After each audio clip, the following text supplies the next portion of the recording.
যৌবনকাল যেই ছেলেরা এখানে আছো, তোমাদেরকে সমস্যা হয় না রাতে ঘুমের ঘরে? যদি সেই সমস্যা হয়, সমস্যা ঘরে হইলে তুমি হাউসে যাইয়া গোসল করতে পারবা, পুকুরে যাইতে পারবা, কিন্তু মসজিদে যদি হয় রে, উপায় কি তুমি আমারে বলো? উপায় আসেনি? উপায় আসেনি? আমার নবীজি ছোট শিশুদেরকে মসজিদকে, শিশু থেকে মসজিদকে নিরাপদে হেফাজতে রাখতে বলেছে। এই কারণে, কারণ শিশুরা পাক নামাক কিছুই বুঝে বুঝে, বাচ্চারা কিছু বুঝে?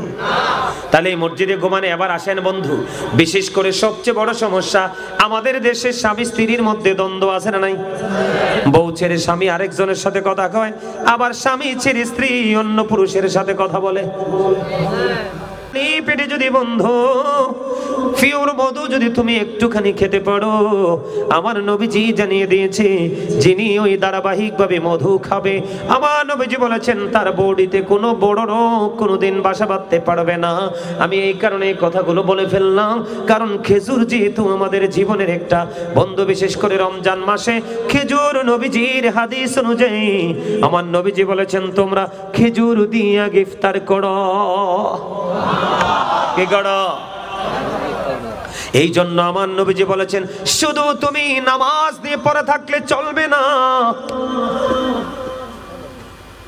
বুঝে নেন, এই জন্য আহলুস সুন্নাত ওয়াল জামাতের আকীদার মানুষেরা, আলেমেরা আমাদের দেশে অনেক গাট্টি নিয়ে ঘোরাফেরা করে, আছে না নাই?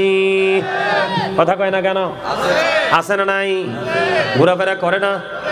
বউয়ের খবর নাই, বাচ্চার খবর নাই, মা বাবার খবর নাই, তার উপরে অনেক হক আছে আদায় করতে হবে, সেটা সে জানে না। কারণ সে তো নবীকে ভালোবাসে না। নবীকে যদি ভালোবাসতো তাহলে নবীর আদর্শই তার জীবনে কি হয়ে যেত? প্রতিষ্ঠিত হয়ে যেত। ঠিক কিনা বলে? আমার নবীজি সাদ বিন মুআজকে ডেকে বলে দিলেন, দেখেন আমরা হইলে কি করলাম, বলে মুসল্লি ধরে পিঠাইলাম হইলে। কথা কয় না কেন? যে তুই তো জামাতে পড়স নাই, আবার আরেকজনের কাছে গিয়ে বিচার দিয়েছিস, তোকে পিটানো দরকার। কিন্তু আমার নবীর থিঙ্কিং, আমার নবীজির চিন্তা, আমার নবীজির ভাবনা, আমার নবীজি আমলকে আমলের জায়গায় রেখেছেন। বাস্তবতা হলো তুমি বাঁচলেই না আমল করতা, তুমি বাঁচার জন্য তোমার জীবনে অর্থ লাগবে, খাবার লাগবে। ওই তৎকালীন সময়ে বন্ধু খেজুরের গুরুত্ব ছিল অপরিসীম। এই প্রজন্মেও বন্ধু খেজুর হয়ে গেছে গরিবের জন্য সোনার হরিণ। তোমার ভুল বলছি নাকি? আপনি খেজুর কিনতে চাইছেন, দাম শুনলে চলে আসবেন ফিরে। এই জন্য আপনাকে নবীজি দেখেন আমার নবীটা কেমন নবী, একটা ডাক দিয়ে বললেন নবীজি তুমি তোমার ওটটাকে বেঁধে আসো। এটা হলো বাস্তবতা, তার সম্পদ। কথা বলেন না কেন? এটা হলো বাস্তবতা বন্ধু, তার সম্পদ। আপনারা জানেন না ওই তৎকালীন সময়ে মরুচারীদের জন্য বিশাল একটা বড় সম্পদ ছিল বন্ধু, উট। এটা তাদের জীবন জীবিকায় উত্তম গুরুত্বপূর্ণ ভূমিকা রাখতো। এই জন্য আমার নবীজি ডাক দিয়ে বললেন তুমি তোমার ওটটাকে বেঁধে আসো। তার মানে তোমার সম্পদটাকেও তুমি সুরক্ষিত করো, আবার ওটটা বেঁধে তুমি আমার আলোচনা শুনতে আসো। তুমি দ্বীনের শিক্ষাটাও সঠিকভাবে নাও। জুড়ে জুড়ে কন্যা সুবহানাল্লাহ। এখন আপনারা আমাকে বলেন, এই জায়গায় যে আমি আপনাদেরকে নিয়ে আসলাম, আপনারা বলেন আজকে যারা দুনিয়ার কাজের অজুহাত দিয়ে, পৃথিবীর কাজের অজুহাত দিয়ে তারা বাড়ির মধ্যে বসে রইল, ঘরের মধ্যে বসে রইল, ব্যবসা প্রতিষ্ঠানে বসে রইল, এই মাহফিল আগামী দিন বন্ধ হবে না, বেঁচে থাকলে আবার 1 বছর পরে হবে। ঠিক কিনা বলেন? আপনারা বলেন তারা কি সুন্নিয়ত করেছে? কারণ তারা আজকের দিনেও তাদের এই সম্পদকে মূল্যায়ন করেছে। ও বন্ধু, পৃথিবীকে আপন করে নিয়েছে। সূরা আলে ইমরানের 185 নম্বর আয়াতে আমার আল্লাহ বলে দিয়েছেন ওয়ামাল হায়াতুদ দুনিয়া ইল্লা মাতাউল গুরুর। এই দুনিয়ার জীবন, এই পৃথিবীর জীবন একটা ধোঁকা ছাড়া কিছুই নয়। তুমি বন্ধু নবীজির এই শিক্ষা তুমি নিতে পারোনি। সম্পদকে সম্পদের মতো করে সেটিং দাও, আর দ্বীনের শিক্ষাকে শিক্ষার মতো করে ধারণ করো, আর গোলামিকে গোলামের মতো করে করো। জোরে জোরে কন্যা সুবহানাল্লাহ। এই শিক্ষাটা খুব চমৎকার ভাবে দিলেন না নবীজি? কথা বলেন, এটা অত্যন্ত মধুর না? টেকনিকটা আপনি খেয়াল করেছেন? তাও কাকে দিয়েছেন? বেঈমানকে। কাকে? আপনি আমি তো বকা দিয়ে ফেলি। এখানে সবচেয়ে বড় লক্ষণীয় যে বিষয়টা, নবীজি কিন্তু তাকে কি করতে পারতো? ধমক দিতে পারবো, ধমক দিতে পারতো, কিন্তু আমার নবী তাকে কি করে নাই? ধমক দেয় নাই, তার প্রতি বিরক্ত হয় নাই, তার প্রতি আমার নবী সর্বোচ্চ সফটনেস কাজ করেছে। ঠিক কিনা বলেন? তাহলে আমি আমার নবীজির শিক্ষা থেকে, নবীজির জীবনী থেকে ফার্স্ট টাইম আজকের মাহফিল থেকে প্রথম কি শিক্ষা নিলাম? কেউ যদি অমনোযোগী হয় আমি তাকে বকা দিতে পারবো? সে কেন অমনোযোগী হয়েছে আমাকে সেটা আগে আইডেন্টিফাই করতে হবে। কি করতে হবে? সে কেন বিচলিত, সে কেন অমনোযোগী, আমাকে সেই দিকে খেয়াল করতে হবে। তার যেই কারণে তার অমনোযোগী হয়েছে আমি সেই জায়গাটাতে যদি টাচ করতে পারি তাহলে তার মানসিকতা, তার দৃষ্টি আমার দিকে আমি নিয়ে আসতে পারবো। আওয়াজ তুলে কোন সুবহানাল্লাহ। আজকে এটাকে শিক্ষা করে জীবনের জন্য নিয়ে যাবেন তো? এটাকে শিক্ষা হিসেবে নিয়ে যাবেন তো? আপনার আমার প্রাণের নবী কি? শ্রেষ্ঠ সত্যবাদী। নবীজির কথায় কোনো গলদ। যদি কেউ মনে করে কথার মধ্যে সরিষা পরিমাণ সন্দেহ করে তার ঈমান চলে যাবে। সুবহানাল্লাহ বলেন। বন্ধুরে আমার, এবার আসেন বন্ধু, এবার আসেন আমি আপনাদেরকে বলি, সাদ বিন মুআয রাদিয়াল্লাহু তাআলা আনহু প্রতিদিন আপনার আমার প্রাণের নবীর পিছনে বন্ধু তিনি নামাজ আদায় করতেন, এশার নামাজ। কে করতেন? সাদ বিন মুআয। খেয়াল করেন, খেয়াল করেন বন্ধু, খেয়াল করেন। আমার আপনার বন্ধু পশ্চিম দেওয়াননগর, এটা পশ্চিম দেওয়াননগর না?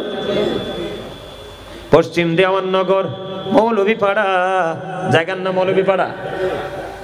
মৌলভীপাড়ার আমার ভাই, আমার বাবা গো, আমি আমার মা বোনদেরকেও ডেকে ডেকে বলবো, হৃদয়ের জানালা খুলে শোনো, আমার নবী কেমন নবী ছিল। সাদ বিন মুআয রাদিয়াল্লাহু তাআলা আনহু প্রতিদিন আমার নবীর পিছনে এশারের নামাজ পড়তেন। পড়ার পরে তিনি ওনার গোত্রে চলে যেতেন। ওনার গোত্রে গিয়ে তিনি বন্ধু আবার এশারের জামাত ইমাম হয়ে পড়াতেন। সুবহানাল্লাহ বলেন না? নিজের নবীজির পিছনে মুসল্লি, কি নবীজির পিছনে মুসল্লি, তিনি চলে যাইতেন কোথায়? ওনার গোত্রে, ওনার এলাকায়, ওনার গোত্রে গিয়ে বন্ধু তিনি ইমাম হয়ে যেতেন। ইমাম হয়ে যেতেন যখন তিনি নামাজ পড়াতেন অনেক লম্বা কেরাত ধরে, অনেক লম্বা কেরাত দিয়ে তিনি নামাজ পড়াতেন। একদিন উনি যখন প্রতিদিন এই লম্বা কেরাত দিয়ে নামাজ পড়ান, তখন একদিন ওখানে একজন খেজুর বাগানের মালিক তিনি ওখানে বন্ধু নামাজ পড়লেন। কিন্তু নামাজ পড়তে গিয়ে দেখতে পাইলেন ওই সাদ বিন মুআয লম্বা লম্বা কেরাত দিয়ে নামাজ পড়ে একদিন তিনি জামাত ছেড়ে দিয়ে, খেয়াল করেন, একদিন তিনি জামাত ছেড়ে দিয়ে একাকী নামাজ পড়ে তিনি খেজুর বাগানে পানি দিতে চলে গেলেন। এবার আপনার আমার প্রাণের নবীর কাছে বন্ধু এই তথ্য চলে গেল, মেসেজটা চলে গেল।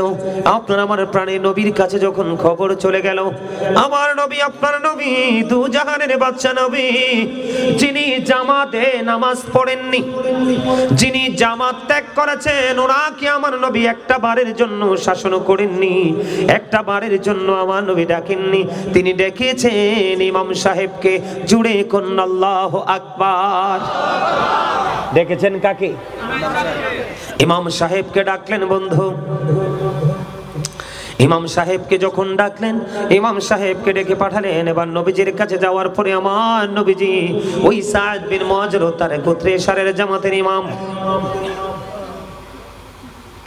আমার আপনার প্রাণের নবীজি একটা ডাক দিয়ে বলল, তুমি যখন লম্বা নামাজ পড়াবে, লম্বা জামাত পড়াবে, তখন তুমি লম্বা কেরাত দিয়ে নামাজ পড়িও না, কারণ তোমার পিছনে অসুস্থ থাকতে পারে, বার্ধক্যজনিত সমস্যায় ভোগে এমন লোক থাকতে পারে।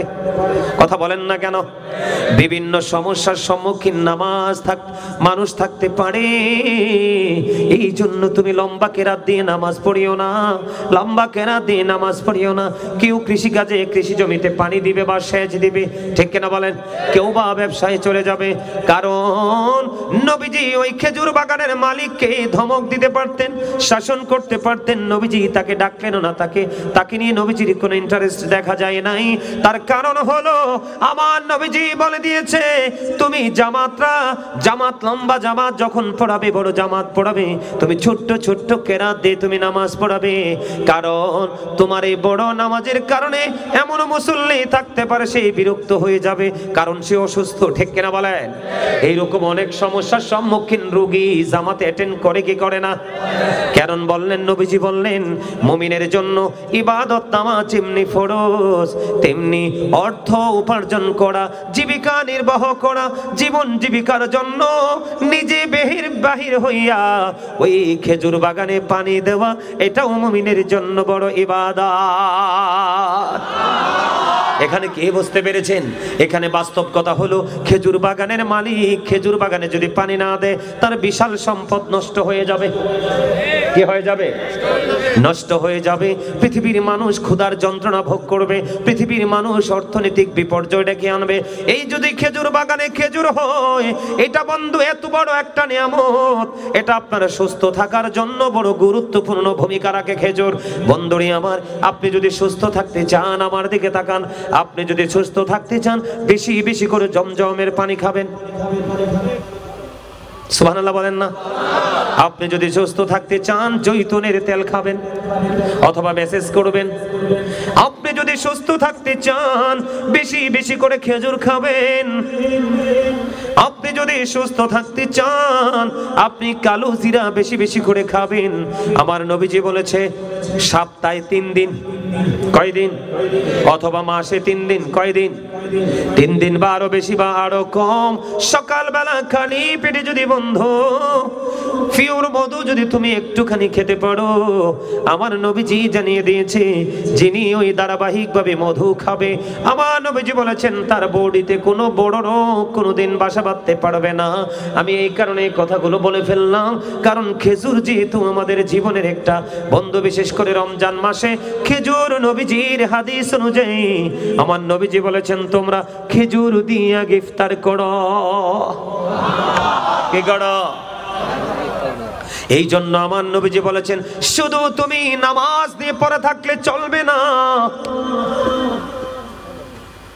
বুঝে নেন। এই জন্য আহলুস সুন্নাত ওয়াল জামাতের আকীদার মানুষেরা, আলেমেরা আমাদের দেশে অনেক গাট্টি নিয়ে ঘোরাফেরা করে, আছে না নাই? কথা কয় না কেন? আছে না নাই? ঘোরাফেরা করে না? বউয়ের খবর নাই, বাচ্চার খবর নাই, মা বাবার খবর নাই, তার উপরে অনেক হক আছে, আদায় করতে হবে, সেটা সে জানে না। কারণ সে তো নবীকে ভালোবাসে না। নবীকে যদি ভালোবাসতো, তাহলে নবীর আদর্শই তার জীবনে কি হয়ে যেত? প্রতিষ্ঠিত হয়ে যেত। ঠিক কিনা বলে? আমার নবীজি সাদ বিন মুআজকে ডেকে বলে দিলেন, দেখেন, আমরা হইলে কি করলাম? বলে মুসল্লি ধরে পিঠাইলাম হইলে। কথা কয় না কেন? যে তুই তো জামাতে পড়স নাই, আবার আরেকজনের কাছে গিয়ে বিচার দিয়েছিস, তোকে পিটানো দরকার। কিন্তু আমার নবীর থিঙ্কিং, আমার নবীজির চিন্তা, আমার নবীজির ভাবনা, আমার নবীজি আমলকে আমলের জায়গায় রেখেছেন। বাস্তবতা হলো, তুমি বাঁচলেই না আমল করতা, তুমি বাঁচার জন্য তোমার জীবনে অর্থ লাগবে, খাবার লাগবে। ওই তৎকালীন সময়ে বন্ধু খেজুরের গুরুত্ব ছিল অপরিসীম। এই প্রজন্মেও বন্ধু খেজুর হয়ে গেছে গরিবের জন্য সোনার হরিণ। আমার ভুল বলছি নাকি? আপনি খেজুর কিনতে চাইছেন, দাম শুনলে চলে আসবেন ফিরে। এই জন্য আপনাকে নবীজি দেখেন, আমার নবীটা কেমন নবী। আমার নবী বলেছেন, অবস্থার উপর ভিত্তি করে তুমি আমল করো, বড় করে করো। অবস্থার উপর ভিত্তি করে তুমি এটাকে স্মল করে দাও, ছোট করে দাও।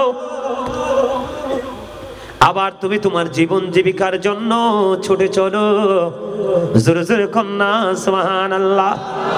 আমার নবীজির জীবনী থেকে শিক্ষা, বন্ধু আমার দিকে তাকান। আমাদের মধ্যে আদর্শবাহী শিক্ষা নাই, এই কারণে আমাদের এই সমস্যা। এদিকে তাকান। আমার নবীজি এক সাহাবীকে অসুস্থ হলো দেখতে গেল, খেয়াল করেন, নবীজির জীবনী থেকে শিক্ষা নিয়ে যান। অসুস্থ সাহাবীকে যখন দেখতে গেলেন, দেখতে যাওয়ার পরে ওই সাহাবী ডাক দিয়ে বললেন, ইয়া রাসূলুল্লাহ, ইয়া হাবিবাল্লাহ, নবী গো, ও প্রাণের নবী, আমার যে সম্পদ আছে আমি সব সম্পদ আল্লাহর সন্তুষ্টির জন্য খরচ করে দিব। আমার নবীজি বললেন, না, নিষেধ করে দিলেন। দ্বিতীয়বার বললেন, ইয়া রাসূলুল্লাহ, তাহলে আমি অর্ধেক খরচ করে ফেলবো। আমার নবীজি বললেন, না না, অর্ধেকও খরচ করা যাবে না। তৃতীয়বার বললেন, ইয়া রাসূলুল্লাহ, ইয়া হাবিবাল্লাহ, নবী গো, ও প্রাণের নবী, তাহলে 1/3 দিয়ে দিব। তার মানে 3/1 নবীজি বললেন, হ্যাঁ, এটা করা যেতে পারে, এটা তুমি করতে পারো। সবগুলো দাও এটাতেও না, অর্ধেক দাও সেটাতেও না, 3/1 দাও এটাতে। হ্যাঁ, এটার কারণ কি? এটার কারণ হলো বন্ধু, আমার নবী কেমন শিক্ষক, কেমন নবী, কেমন আদর্শ আমাদের জন্য রেখে গেছেন, খেয়াল করেন। আমার নবীজি বললেন, তুমি যদি সবগুলো দান করে দাও, তাহলে তুমি মরার পরে তোমার সন্তান মিসকিন হয়ে যাবে। কে হয়ে যাবে? তোমার সন্তান মিসকিন হয়ে যাবে। তুমি যদি অর্ধেক দান করে দাও, কিছু সম্পদ রেখে যাও, তাহলে তোমার সন্তান ফকির হয়ে যাবে। যার অল্প পরিমাণ সম্পদ আছে তাকে বলা হয় ফকির, আর যার একেবারে কিছু নেই তাকে বলা হয় মিসকিন বা দুস্থ। বন্ধুরে আমার, দেখেন আমার নবীজির শিক্ষাটা কেমন। এই জন্য তুমি সবটাও দান করো না, অর্ধেক দান করো না, 3/1 দান করে দাও। তার কারণ হলো, তুমি চলে যাওয়ার পরে তোমার সন্তান যেন কারো কাছে ভিক্ষুকের মতো হাত পাততে না হয়। তুমি তোমার সন্তানকেও সম্পদ দিয়ে যাও। এখন আপনার সন্তানকে সম্পদ দিতে হলে, আপনার জীবন জীবিকা চালাইতে হলে, খেজুর বাগান যার আছে খেজুর বাগান করা লাগবে। কথা কয় না? সব খেতে কি সবজি হয়? যার সবজি বাগান আছে তাকে সবজি বাগানে কাজ করতে হবে। কথা কন না কেন? যার মাছের ফিশারি আছে, মাছের ঘের আছে, তাকে মাছের ফিশারিতে কাজ করতে হবে। কথা বলে না? যার সরিষা বাইন দেওয়ার, সরিষা তৈরি করার জমি আছে, সরিষা বাইন দিতে হবে। যার গম করার ক্ষমতা আছে, গম করতে হবে। বিশেষ করে বাংলাদেশে খাবারের চাহিদা মিটায় ধান। আপনার যদি জমিতে ধান চাষ করার উপযোগী হয়, আপনাকে ধান চাষও করতে হবে। কোনো ইমাম সাহেব এসে আপনাকে বলতে পারবে না, তুমি একা একা কেন নামাজটা পড়লা, তুমি কেন জামাত পড়নি। কারণ সে তো নামাজ ছাড়ে নাই, হয়তো সওয়াব কম হয়েছে। কারণ আমার নবী বলেছেন, মুমিনের সব কিছু ইবাদত, মুমিনের কোনো কিছুকে ছোট করা যাবে না। বিশেষ করে কৃষকদেরকে কোনোভাবে ছোট করা যাবে না, বরঞ্চ বাংলাদেশের কৃষকটা হলো শ্রেষ্ঠ সন্তান। কথা কন না কেন? আমার কথা কি রাগ হোক? আমার নবীর শিক্ষার মধ্যে আমলও আছে, বাস্তবতাও। আপনি বাস্তবতাকে অস্বীকার করলে চলবেন কিভাবে, বাঁচবেন কিভাবে? আপনার বাঁচা চলাটাই তো মুশকিল হয়ে যাবে। ঠিক না ঠিক? তাহলে কি বোঝা যায় নবী কি শিক্ষা দিলেন? এবার আসেন, বলো হুজুর 1/3 কেন দান করব? এটার তো নিশ্চয়ই একটা রহস্য আছে।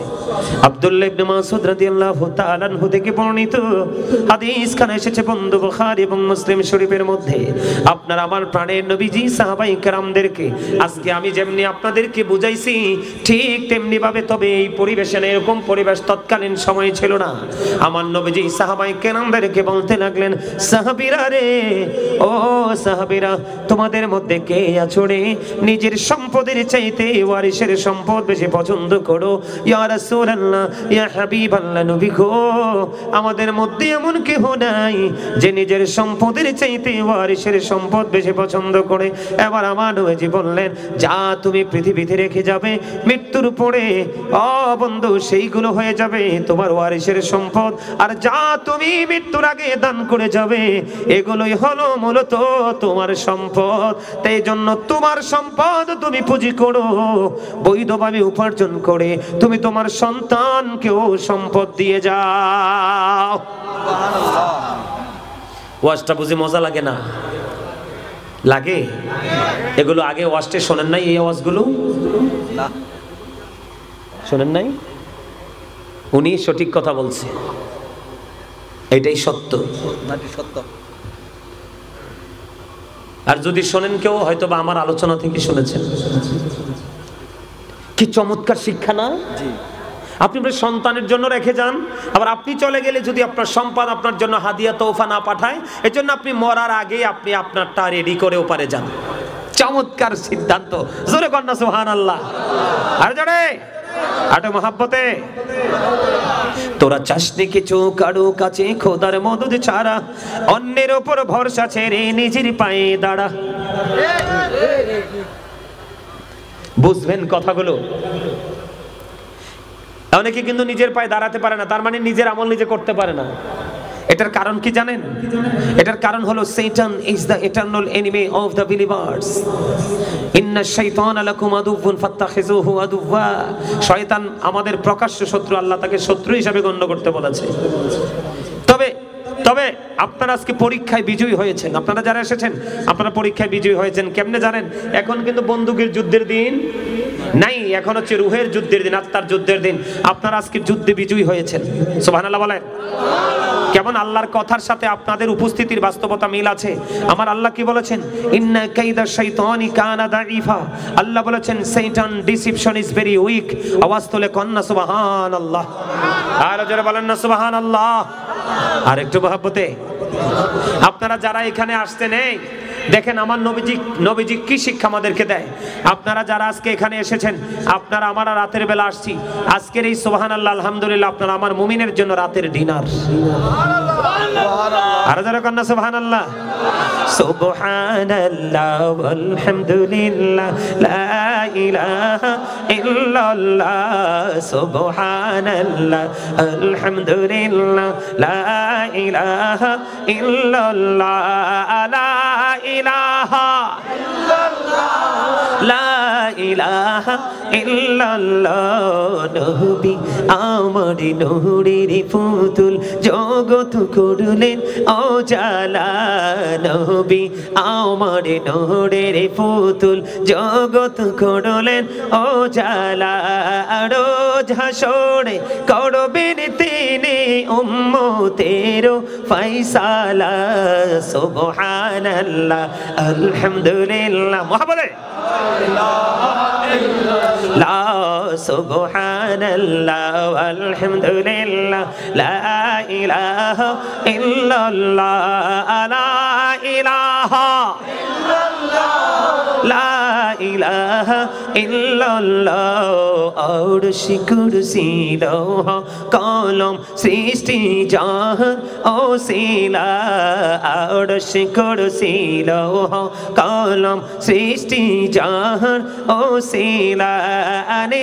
যে আল্লাহ খুশি হইয়া নাম রাখিলেন হাবিবুল্লাহ। সুবহানাল্লাহ আলহামদুলিল্লাহ। মহাব্বতে লা সুবহানাল্লাহ আলহামদুলিল্লাহ লা ইলাহা ইল্লাল্লাহ মুহাম্মাদুর রাসূলুল্লাহ সাল্লাল্লাহু আলাইহি ওয়াসাল্লাম। জিকির একটু করে নিলাম, তার কারণ হলো আমার নবীজি বলেছেন তোমরা যখন জান্নাতের বাগানে যাও তখন তোমরা জান্নাতের বাগান থেকে কিছু ফল খেয়ে নিও। ইয়া রাসূলুল্লাহ ইয়া হাবিবাল্লাহ, নবী গো এই জান্নাতের বাগানের ফলটা কি? ওই ফলটা হলো এতক্ষণ যেই জিকির করেছি। খাবার খাইলে দেহের শান্তি, আমল করলে রুহের শান্তি। এই জিকির হলো রুহের খাবার। কিসের খাবার? এটা কিন্তু দেহের খাবার না। দেহের খাবার দোকানে, বেয়ের বাড়িতে, নিজের বাড়িতে, ঠিক না? এইগুলো হলো দেহের খাবার। আর এইখানে রুহের খাবার, মসজিদে রুহের খাবার। কোন আলেমের সাথে রাস্তায় 5 মিনিট দাঁড়িয়ে কথা বলছেন, ওইটাও রুহের খাবার। কারণ ওইটা তো প্রেম। ওইটা কি? আরো জোরে। ওই যে একটা আইছে, তোমার নামটা কি না? মহিউদ্দিন অনেক দূর থেকে আইছে, আমার নাম শুনে আরো অনেকগুলো নিয়ে আইছে। মানে পাগলা আশেক কতগুলো আসছে। এটা কেন আসছে? প্রেমের কারণে। কিসের কারণে? আরো জোরে বলে না, কিসের কারণে? হৃদয়ের গভীরে রেখেছি জড়ে নূর নবীরে আমার প্রিয় নবীরে। নূর নবীরে আমার প্রিয় নবীরে। হৃদয়ের গভীরে রেখেছি জড়ে নূর নবীরে আমার প্রিয় নবীরে। নূর নবীরে আমার প্রিয় নবীরে। অন্যায় অনাচারে ভরা ছিল, জগৎ ভরা ছিল, দয়াল নবী মায়ার নবী এসে সবই দূর করিল। দয়াল নবী মায়ার নবী এসে সবই দূর করিল। এমন নবীর শানমান কি করে করি বয়ান, এমন নবীর শানমান কি করে করি বয়ান, সেই নবীকে ভালোবাসি মনে প্রাণে রে। নূর নবী রে আমার প্রিয় নবী রে, নূর নবী রে আমার প্রিয় নবী রে, হৃদয়ের গভীরে রেখেছি জড়ে, হৃদয়ের গভীরে রেখেছি জড়ে। নূর নবী রে আমার প্রিয় নবী রে, নূর নবী রে আমার প্রিয় নবী রে। মারহাবা কন্যা আর জোরে। তার সিনায় মহিউদ্দিন এবং তার সফর সঙ্গীর এই শীতে দিয়ে অনেক শীত আজকে আসছে কিসের কারণে? নবীর প্রেম হৃদয় আছে বলে নবীর প্রেমিক আলেমকে দেখতে আইছে, ঠিক না বা ঠিক? আর জোরে বল না আলহামদুলিল্লাহ বলেন। এই প্রেম মরবে না, সব মরে যাবে এই প্রেম। বন্ধুরি আমার আমার দিকে তাকান, এইখানেই শুধু ক্ষান্ত নয়, একটা একটা করে বন্ধু আমি ভিতরের দিকে যাই, আপনি একটু খেয়াল করেন। নবীজি দানের কথা বললেন এবং সন্তানের জন্য রেখে যাওয়ার কথা বললেন। এখানে নবী বাস্তবতাকেও তুলে ধরেছেন। এখানে রাখাটা হলো বাস্তবতা, আর 1/3 দান করা হলো বন্ধু তার আমল।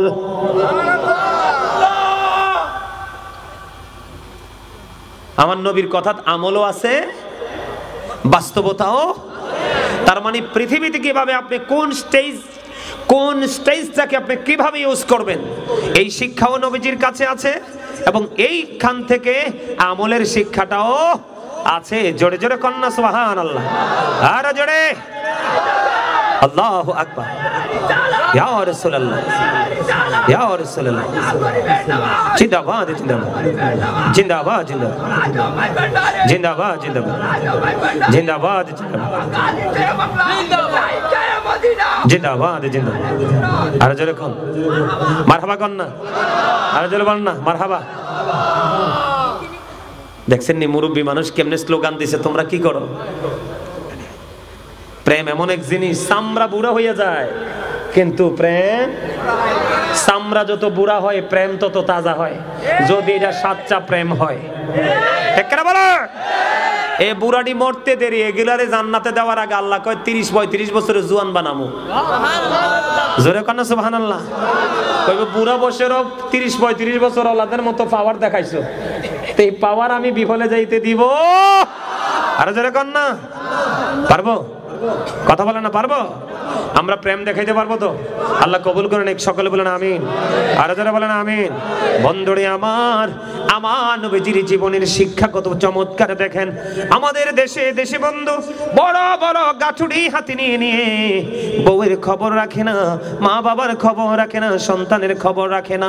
দেশ থেকে দেশান্তরে, টেকনাফ থেকে তেতুলিয়া, রূপসা থেকে পাথরিয়া, এক প্রান্ত থেকে আরেক প্রান্ত পর্যন্ত দৌড়ায় দৌড়ায়। সে আসল ইসলাম কোনটা সেটা বোঝে না, কারণ এই বাংলাদেশে মোটামুটি সবাই ইসলাম বোঝে রে। গাঠুরি নিয়ে নিয়ে বাড়ি বাড়ি ঘুরতে হয় না। কথা কয় না কেন? আরো জোরে বলেন। এইটা কেন বলেছি? আমাদের দেশে বন্ধু অনেক মৌলবীরা আছে, বড় বড় দাড়ি, বড় বড় টুপি, বড় বড় জুব্বা লাগায়া এক রাজ্য থেকে আরেক রাজ্যে চলে যায়, এক জেলা থেকে আরেক জেলায় চলে যায়, মসজিদের মধ্যে অবস্থান করে ঘুমায়। আমি আপনাদেরকে বলি, রমজান মাসে মুসাফির ইতিকাফের উদ্দেশ্যে মসজিদে ঘুমাইতে পারবে, অন্যথায় কোনোভাবে বন্ধু মসজিদে ঘুমানো জায়েজ? আরো জোরে কোন। এখন আমাদের দেশে কিছু জুয়ান ছেলেদেরকেও বন্ধু তারা কি করে, ফেসে ফালায়, আছে না নাই? আরো জোরে কোন। যৌবন কাল যেই ছেলেরা এখানে আছো, তোমাদেরকে সমস্যা হয় না রাতে ঘুমের ঘরে? যদি সেই সমস্যা হয়, সমস্যা ঘরে হইলে তুমি হাউজে যাইয়া গোসল করতে পারবা, পুকুরে যাইতে পারবা, কিন্তু মসজিদে যদি হয় রে, উপায় কি তুমি আমারে বলো? উপায় আসেনি? উপায় আসেনি? আমার নবীজি ছোট শিশুদেরকে মসজিদকে, শিশু থেকে মসজিদকে নিরাপদে হেফাজতে রাখতে বলেছে। এই কারণে, কারণ শিশুরা পাক নামাক কিছুই বুঝে বুঝে? বাচ্চারা কিছু বুঝে? তাহলে এই মসজিদে ঘুমানে এবার আসেন বন্ধু। বিশেষ করে সবচেয়ে বড় সমস্যা আমাদের দেশে স্বামী স্ত্রীর মধ্যে দ্বন্দ্ব আছে না নাই? বউ ছেড়ে স্বামী আরেকজনের সাথে কথা কয়, আবার স্বামী ছেড়ে স্ত্রী অন্য পুরুষের সাথে কথা বলে। নবীজিকে একজন প্রশ্ন করলেন, নবীজি গো, এক ব্যক্তির দিকে ইশারা করে, এদিকে তাকান, এক ব্যক্তির দিকে ইশারা করে বলেন, ইয়া রাসূলুল্লাহ, সে অনেক বেশি দান সদকা করে, অনেক বেশি নামাজ পড়ে, ইবাদত করে, কিন্তু তার ব্যবহারটা সুন্দর না। নবীজি বললেন, সে জাহান্নামী। হযরত আবু হুরায়রা রাদিয়াল্লাহু তাআলা আনহু থেকে হাদিস খানা বর্ণিত বন্ধু। আমার নবীকে এবার একজন ডাক দিয়ে আবার একজন ইশারা করে, এক মহিলার দিকে ইশারা করে বললেন, ইয়া রাসূলুল্লাহ, ওই নারীটা, ওই মহিলাটা নবী গো অনেক বেশি আমল করতে পারে না, অনেক বেশি দান সাদকাও করতে পারে না নবী গো, কিন্তু সে, তার ব্যবহার এত সুন্দর, তার ব্যবহার শুনলে মানুষের কলিজা জুড়াইয়া যায়। আমার নবী সঙ্গে সঙ্গে বলে দিলেন, সে জান্নাতি। আপনি মনে রাখবেন, আমার নবী যদি মিষ্টি ব্যবহার না করতেন, মধুর আচরণ না করতেন, তাহলে সকল বেঈমান কাফেরেরা আমার নবীর দুশমন হয়ে যেত। আমার নবীর প্রিয়, সবচেয়ে বেশি আপন শুভাকাঙ্ক্ষী হতো। আমার নবীজি কি দিয়েছেন মনে রাখবেন, উত্তম ব্যবহারের কারণে আপনার একটা কাজ খুব সহজ হয়, কঠোরতার কারণে সহজটা অনেকটা ডিফিকাল্ট হয়ে যায়। ঠিক। আমার আল্লাহ উত্তম ব্যবহার করে, আমার রাসূল উত্তম ব্যবহার করে, আমার নবী উত্তম ব্যবহার করেছেন, শিখিয়েছেন, এবং আমরাও আমার নবীর কথা অনুযায়ী উত্তম ব্যবহার করব। ব্যবহার বিভিন্ন রকমের হয়। কিসের হয়? যেমন মসজিদের ক্ষেত্রে আপনার আচরণটা কেমন হওয়া দরকার, ব্যবহারটা। মসজিদে গেলে শুক্রবার দিনে হোক এমনি হোক, সবার আগে গিয়ে সামনের কাতারে বসবেন। মসজিদে যাওয়ার সময় উত্তম জামা কাপড় পরে যাবেন, টুপি ছাড়া কেউ যাবেন না। সুবহানাল্লাহ বলেন। এটা হলো মসজিদ। এখন আপনি তরকারি রান্না করছেন, ব্যবহার কেমন করে করবেন? নবীজি শিক্ষা দিয়েছে, তুমি যখন তরকারিটা রান্না করো, ঝোল একটু বাড়াইয়া দাও, তুমি যেন একটু তোমার পাশের স্বজনকে দিতে পারো, গরিবকে। কারণ তুমি গোস্ত খাইতে পারো, সে তো শুটকিও খাইতে পারে না। আমার কথা কি আপনার বুঝে আসছে? কথা বুঝতে পারছেন? আরো যারা বলেন, বুঝতে পারছেন? এবার আসেন, দানের ক্ষেত্রে আপনার ব্যবহারটা কেমন করা দরকার। মা আয়েশা প্রশ্ন করলেন, নবী গো, আমি দান করব, আমার দুইজন প্রতিবেশী আছে। কয়জন? দুইজন প্রতিবেশী আছে গো নবী, আমি কি করব? আমার নবীজি বললেন, যেই প্রতিবেশীটা তোমার ঘরের কাছে সেটাকে আগে দাও, যেটা একটু দূরে সেটাকে একটু পরে দাও। সুবহানাল্লাহ। কি চমৎকার না? আপনি বাড়ি বানাবেন, ঘর তুলবেন, ভাই আছে না? ভাই না থাকলেও আপন পাশের বসতিতে অনেক অন্য লোক আসেনি? বাড়ি করতে যাবেন, আপনি হলেন টাকাওয়ালা কোটিপতি, আর আপনার সাথে যেটা আছে এটা একবারে গরিব, 100 বছরেও একটা বেড়ার ঘর দিতে পারবে না, অথবা টিনের ঘর দিতে পারবে না। আর আপনি চাইলে এখন বিশাল 10 তলা অবকাঠামো বানাতে পারবেন। নবীজি জানিয়ে দিয়েছে রে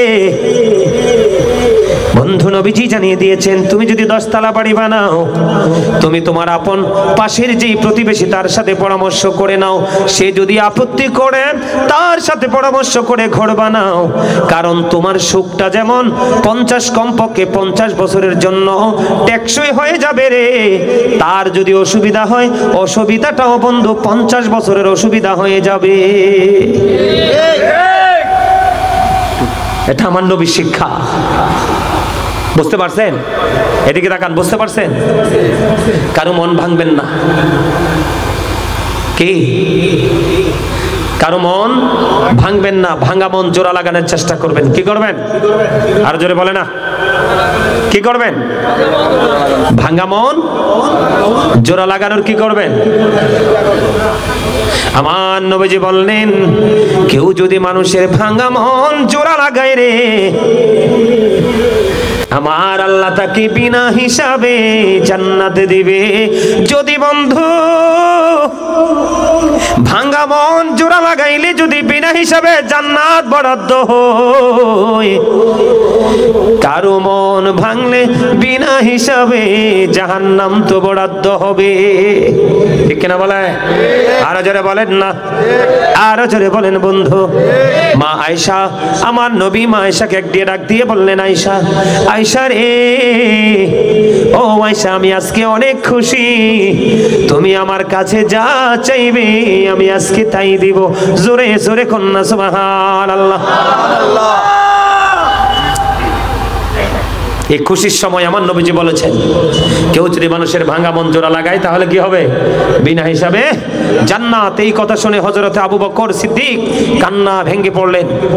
আমার নবী বলেছে, ভাঙা মন জোড়া দিলে যদি বন্ধু জান্নাত বিনা হিসাবে বরাদ্দ হয়, তাহলে কারো মন ভাঙলে জাহান্নাম বরাদ্দ, এটাই বাস্তব।